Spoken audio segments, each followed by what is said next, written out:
and welcome to the WTA channel. Today, we are going to talk about anti-Semitism. Before starting, support the channel by liking this video and subscribing to this channel for future updates. What is anti-Semitism? Anti-Semitism means prejudice against or hatred of Jews. In the United States, anti-Semitic incidents continue to rise yearly. Hatred of Jews can take many forms, including violent attacks. It also appears in daily life. Do you know how to recognize it online, in social media, or in conversation? The suspect in today's mass shooting at the Tree of Life Synagogue in Pittsburgh had an extensive anti-Semitic, anti-Jewish digital footprint. On the last day of Passover, bludgeoned in the middle of Shabbat services, we believe that the suspect held views that reflected hatred of the Jewish people. Violent attacks against Jews are on the rise. In the U.S., anti-Semitic incidents are at the highest levels in 40 years and have more than doubled in the past 10. These attacks all have a common root: anti-Semitism. Anti-Semitism means prejudice against or hatred of Jews, and it can take many forms. The Holocaust, during which Nazis and their collaborators murdered 6 million Jews, is the worst example of anti-Semitism in history.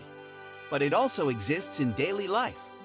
A popular meme depicts a man, meant to be Jewish, with exaggerated, grotesque features. A social media influencer makes a joke about the Holocaust, or does a Nazi salute in a video shared with millions of followers. Hateful hashtags trend on Instagram. School buildings are defaced with swastikas. Someone argues that Israel doesn't have the right to exist. These are all expressions of anti-Semitism that can become dangerous if left unchallenged. Sometimes, anti-Semitism doesn't sound like hatred. It might even sound complimentary.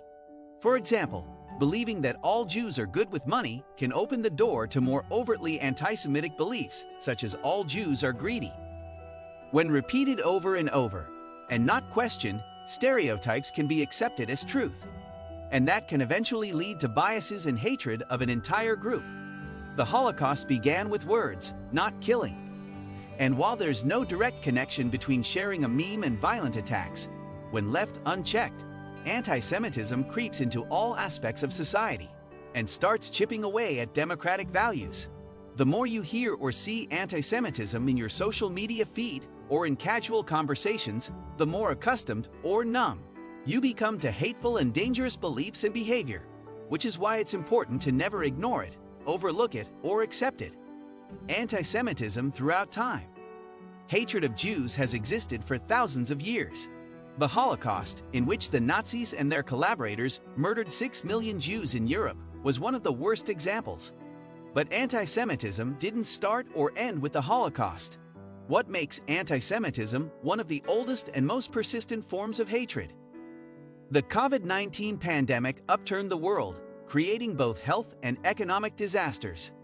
Along with these disasters came another persistent threat: a rise in anti-Semitism. In times of economic or political turmoil, we often look for something or someone to blame. For centuries, starting with the crucifixion of Jesus, Jews have been a frequent scapegoat, falsely blamed for catastrophic events. In the Middle Ages, when the bubonic plague was destroying Europe, Jews were wrongly accused of spreading it by poisoning drinking wells. It was even said that Jews murdered Christian babies to use their blood in religious rituals. This so-called blood libel led to massacres of Jews between the 12th and 16th centuries. Fast forward to the early 1900s, and the devastation caused by the First World War made many people look for simple explanations for what had caused the conflict or influenced its outcome. In Germany, defeated military leaders spread lies that German Jews had betrayed their country, stabbing it in the back and causing it to lose the war. In addition to having lost the First World War, Germany was struggling through the Great Depression of the 1930s. This made many citizens even more desperate for someone to blame for the economic disaster. The Nazi Party that rose to power in 1933 exploited this unrest. They began depicting Jews as the enemy of the German people.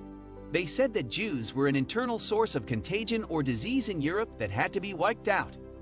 Through official state channels, Nazis said that Jews were the reason for Germany's misfortune.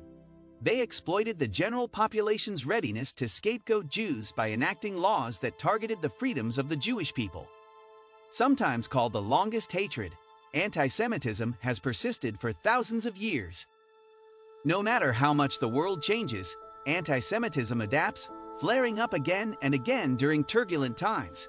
Coronavirus lockdowns and COVID conspiracies are being blamed for a rise in anti-Semitism.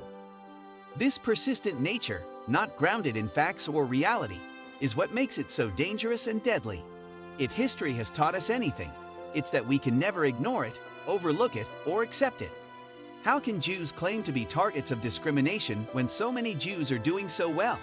Renowned Jewish historian and scholar Deborah Lipstadt is fond of saying that the racist punches down, but the anti-Semite often punches up. One of the characteristics of anti-Semitism is that it is often connected to perceptions of power and privilege. It is almost as though the more accepted Jews are in a society, the more they stick out as not belonging, so Jews are naturally sensitive to those pointing to wealth, power, etc. In 2021, it's true that there are Jews who hold positions of power in government, lead major corporations, and are well represented among students and faculty in academic institutions. However, Jews were subject to academic quotas and other forms of discrimination only 2 generations ago. It does not matter to white supremacists whether Jews are poor or privileged, they are targeted for being Jewish. Hitler's anti-Semitism.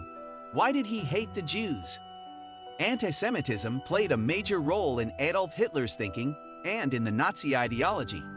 Hitler did not invent the hatred of Jews. Jews in Europe had been victims of discrimination and persecution since the Middle Ages, often for religious reasons.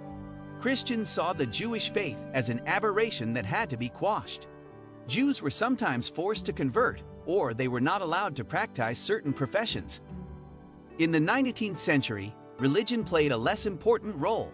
It was replaced by theories about the differences between races and peoples. The idea that Jews belonged to a different people than the Germans, for instance, caught on.